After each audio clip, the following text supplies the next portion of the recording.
Hello guys, welcome to episode 4 of this series. In this episode we are going to talk about computed values as well as reactions in MobX stores. These are two very important topics that you need to learn when you want to do state management using MobX. So the goal of this episode, as I said, is to learn about computed values, sometimes also called derived state, as well as reactions. So implementing reactions in order to respond to state changes automatically. So reactions allow you to run some code whenever some change happens to the data inside of your store, right? So it is going to help you to execute some side effects, for example, like logging. So when some value inside of your store changes, for example, you want to do some logging, so you can use reactions for that. Let's talk a little bit about computed values and reactions. As I told you, computed values, as the name suggests, are the values derived from the other observable values or observable states that cache and update automatically. For example, right now we kind of know how many tasks our application has for each project, right? And there is this flag that we can turn on when a task is complete. So using computed values, we can count the number of completed tasks and the number of tasks that are not complete yet. And then we can show them without needing to store the number of completed tasks and not completed tasks explicitly in separate variables. We're not going to store them. We are going to derive the values from the observable state that we have. That tasks array. And reactions allow you to run side effects whenever some change happens to your observables. For example, you want to log something, you want to call an API. When something happens, when something changes, you can use them using reactions. And I'm going to show you how to define computed values and how to define reactions. So MobX keeps the state minimal and derives everything else on demand using computed properties. Now let's add some computed properties. This is the, as you can see, project model inside of the models.ts file, right?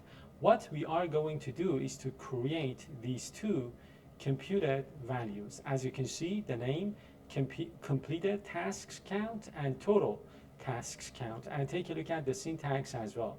So for total tasks count, we are going to return the length of the tasks array. And for completed tasks count, we are going to return the number of tasks whose completed flag is true using the filter array on our function. And then inside of the constructor of our model class, we are going to call make auto observables observable, pass this as the reference to the current instance of this class, and then pass another object calling the two completed tasks that we created here, the two observable values, and then setting these to computed. Now let's go to the code. As you can see here, I am on branch 4, right? And inside of the project model class, inside of models.ts, I am going to define the two computed values. So number of completed tasks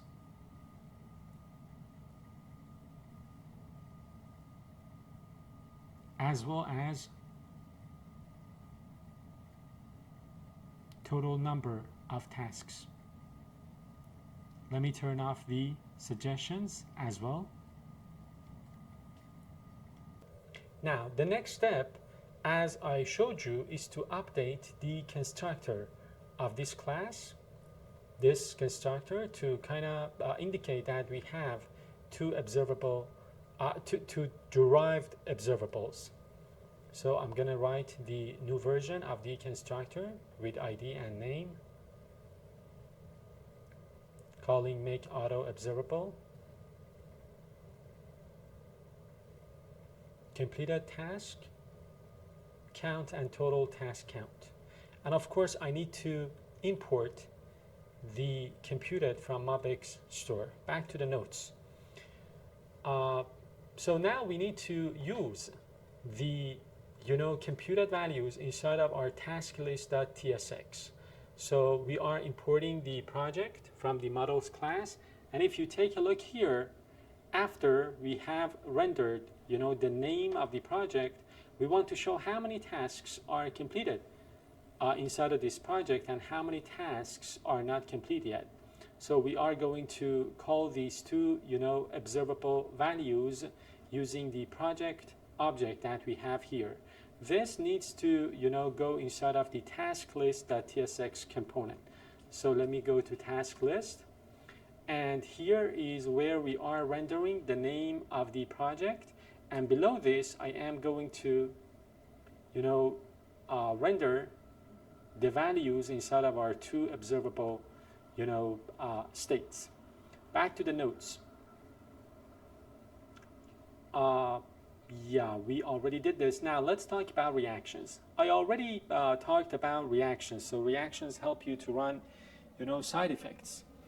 Now let's talk a little bit about reactions from a different perspective. In MobX, reaction is a utility that watches a derived value called the data function.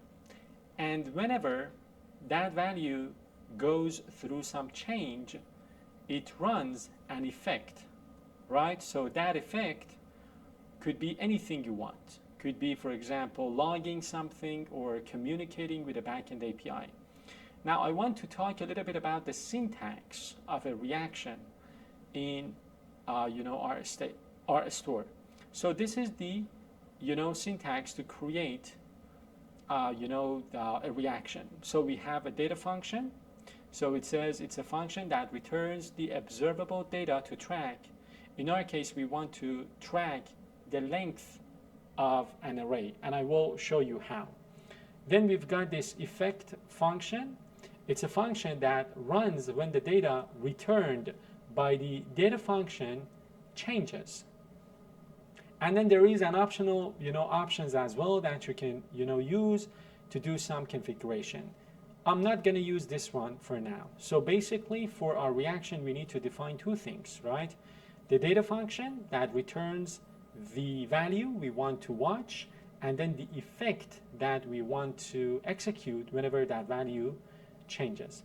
Now let's update the root store to create a simple reaction to log some message when the project, the projects change. So if you take a look at the code, this is the reaction we are defining inside of our constructor in the root store. So this is the data function. We are going to watch the length of the project's array, and whenever that length is changed, we are going to run this piece of code, this function, this hook, this effect, right? So basically I am passing two parameters, length and previous length, and then I am going to log this simple message to the console saying that the length of the project's array changed. So let's go to the root store,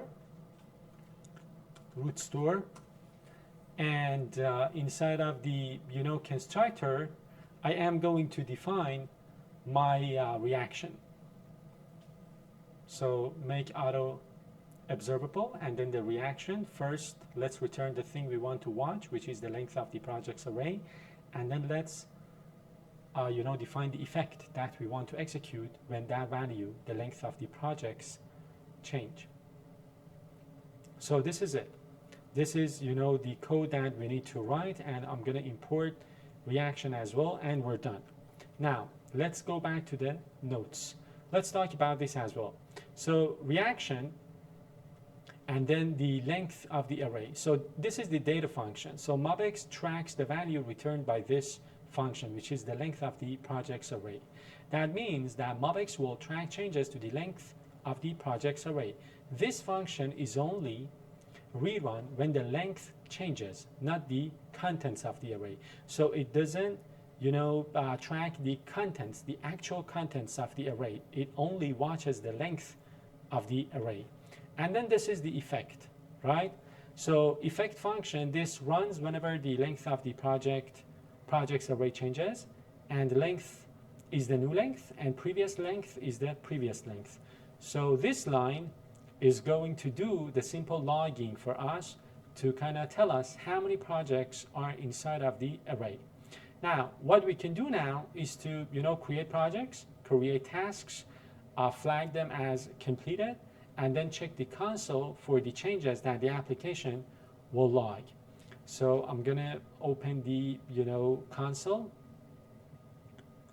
Do I have any errors here? Let me reload the project. So I think I'm fine. Now let's do, let's add some projects. I'm gonna call the first project React course. So it says the length of the project has changed, right? It was previously 0. Now there is only one, project inside of this projects array. Now I'm going to do another one, Angular course. Another, effect. Now I can click on the, React course, and then I can add some, tasks. Prepare notes. Prepare or record videos. Publish the videos. Now, there are 3 tasks inside of this project. I can click them, as you can see, and then I can, for example, flag these 2 tasks as completed. Now I can go to the next project as well. But the problem right now, as you can see, everything is functional, right? But the problem is, of course, if I, refresh the page, I lose everything. Nothing is persisted in my, for example, local storage, in my browser, or with a backend API. This is something that we will, work on in future episodes. Now, the summary. In this episode, we kind of, talked about computed properties or computed values or derived, observables. And then they all, of course, refer to the same idea. Then we talked about reactions to watch some observable, changes, and then trigger some side effects. In our case, it was a logging to the console. And then we improved the UI by showing some dynamic summaries of the, tasks that are complete and tasks that are not complete yet, using those observable, values, observable state. And that's it for this episode. I hope you've enjoyed watching it. Stay tuned for the next one as well.